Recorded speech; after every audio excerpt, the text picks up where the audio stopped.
Coverage को लेकर के तेजी के साथ वैक्सीनेशन का कार्यक्रम प्रदेश के अंदर चल रहा है।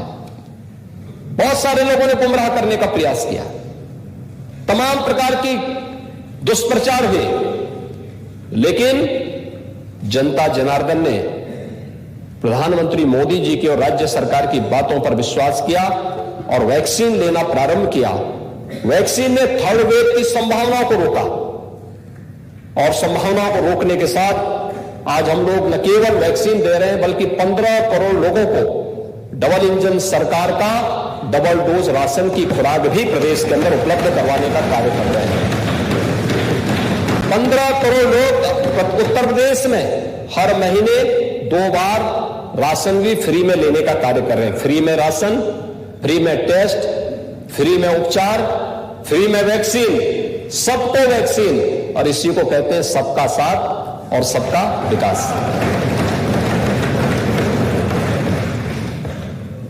महोदय, यही तो महाभारत में कहा था। महाभारत के शांति पर्व में एक चर्चा आती है, जब भीष्म पितामह सरसैया पर लेटे होते हैं तो उस समय युधिष्ठिर उनके पास जाते हैं और उनसे पूछते हैं कि वास्तव में राजधर्म क्या है। क्योंकि बहुत सारे लोग ये मानते थे कि परिस्थितियां राज्य को या राजा को बाध्य कर देती है अपने रूप चलने के लिए, लेकिन भीष्म पिता ने कहा नहीं, ऐसा नहीं है। उन्होंने कहा राजा कालस्य कारणम, योग्य राजा है, योग्य शासक है तो परिस्थिति के अनुसार नहीं चलता बल्कि परिस्थितियों को अपने अनुरूप मोड़ता है। और भारत ने उन परिस्थितियों को अपने अनुरूप मोड़ा है। हम कोरोना के पीछे नहीं भागे बल्कि कोरोना को पीछे भागने के लिए मजबूर किया। आज सारे पर्व और त्योहार बहुत शांतिपूर्ण तरीके से मनाए जा रहे हैं। विकास की सभी गतिविधियां युद्ध स्तर पर आगे बढ़ रही हैं और उन स्थितियों में हम लोग अब आगामी विधानसभा चुनाव के लिए भी पूरी मजबूती के साथ जनता के दरबार में जाने की तैयारी भी कर रहे हैं। और इसीलिए इस अनुपूरक बजट को लेकर के आज हम सब यहां पर उपस्थित हुए हैं। महोदय, यह अनुपूरक बजट लगभग 8500 यानी 8,500 करोड़ रुपए का है, जिन पर मैं अभी चर्चा करूंगा। और लेखानुदान जो हमारा अंतरिम बजट है, लेखानुदान 2022-23 का विधानसभा चुनाव और नई सरकार के गठन होने तक सरकारी कामकाज में किसी प्रकार का कोई व्यवधान न हो और सभी कार्य हमारे चलते रहे, इस दृष्टि से लगभग 5,45,000 करोड़ रुपए के आसपास का यह हमारा लेखानुदान भी इस सदन में प्रस्तुत किया गया है, जिस पर यहां पर चर्चा होगी। ये चीजें बताती हैं कि दुनिया के अंदर आज भी आप देखेंगे बहुत सारे देश हैं जो कोरोना से बुरी तरह प्रभावित हैं। अमेरिका के अंदर, रूस के अंदर, चीन फिर से लॉकडाउन की तरफ चला गया है। यूरोप के कई देश प्रभावित हो रहे हैं, कोरोना के मामले तेजी से बढ़ रहे हैं। तमाम अफ्रीकन कंट्रीज हैं जहां पर ये चीजें तेजी के साथ आगे बढ़ी हैं, लेकिन हमारे यहां पहले चरण का रहा हो, दूसरे चरण का रहा हो या तीसरे चरण के बारे में जो विशेषज्ञों ने आशंका व्यक्त की थी, कोई कहता था अगस्त में आ ही जाएगा, कोई कहता था कि सितंबर में आने से कोई रोक नहीं पाएगा, लेकिन हम लोगों ने कहा ना अगस्त में आएगा ना सितंबर में आएगा, हम दोबारा सरकार बना करके आएंगे और फिर तीसरे वेव को भी रोकेंगे। और इसीलिए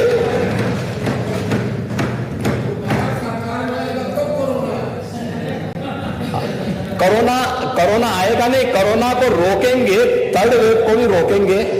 लेकिन हां, यह तय है कि आप में से बहुत सारे लोग वापस नहीं आने वाले हैं।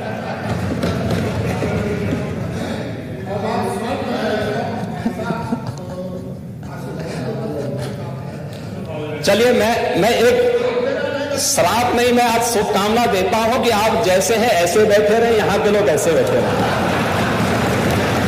इसको तो स्वीकार करते हैं ना। सभी वापस हाँ, हम यही तो कह रहे हैं कि सभी लोग वापस आ जाए, आप वहीं बैठे रहे, ये लोग यहां बैठे रहे।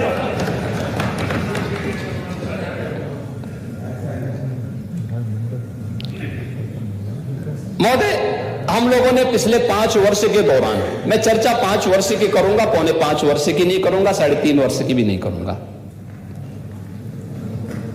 ये 5 वर्ष का कार्यकाल उत्तर प्रदेश के दृष्टि से बहुत महत्वपूर्ण रहा है, और महत्वपूर्ण इसलिए रहा है कि अगर उत्तर प्रदेश के बारे में जो एक आम धारणा थी, आम धारणा क्या थी?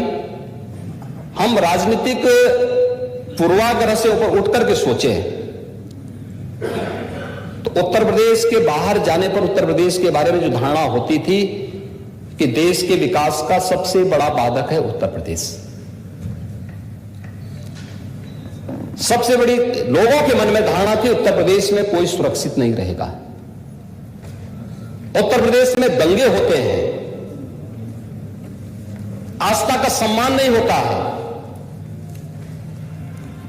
विकास की कोई रुचि नहीं है। और कई जनपद तो हमारे ऐसे थे जहां के नौजवानों को देश के अंदर और दुनिया के अंदर लोग देख करके होटल में भी रूम नहीं देते थे। कई जनपद ऐसे थे जहां पर माफिया इतनी तेजी के साथ हावी थे कि वहां पर लोगों को, व्यापारियों को पलायन करने के लिए मजबूर होना पड़ा था। लेकिन आज मैं कह सकता हूं, जब हमारी सरकार 5 साल का कार्यकाल अपना पूरा कर रही है महोदय, तब मैं कह सकता हूं इन 5 वर्षों में प्रदेश के अंदर एक भी दंगा नहीं हुआ।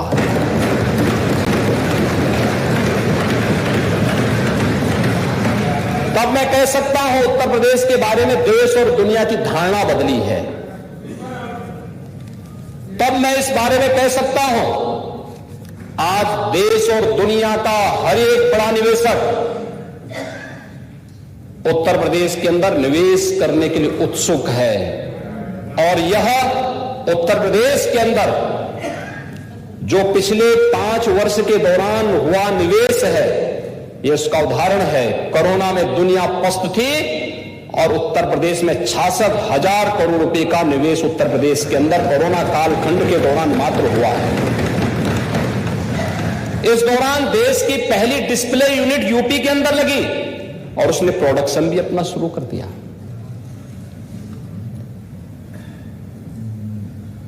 स्मार्टफोन आप इस्तेमाल करते होंगे। स्मार्टफोन में जो स्क्रीन लगती है ना, इसी को डिस्प्ले बोर्ड कहते हैं। ये पहले देश के अंदर नहीं बनती थी, ये चीन में बनती थी।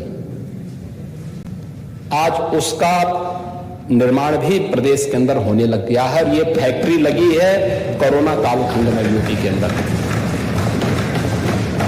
ये फैक्ट्री लगाई है उस संस्था ने जो पिछली सरकार में अपना बोरिया बिस्तर बांध करके भ्रष्टाचार के कारण, गुंडागिर्दी के कारण, माफिया गुगर्दी के कारण भागने के लिए मजबूर हो रही थी। और आज कुछ लोगों को सपना होता है, कोई दिक्कत नहीं, सपना देखते रहिए लेकिन इंतजार करते रहिए। महोदय, कैसे उत्तर प्रदेश की तस्वीर बदली है, ये चीजें हुई कैसे हैं? आप इस सदन के अभिभावक हैं।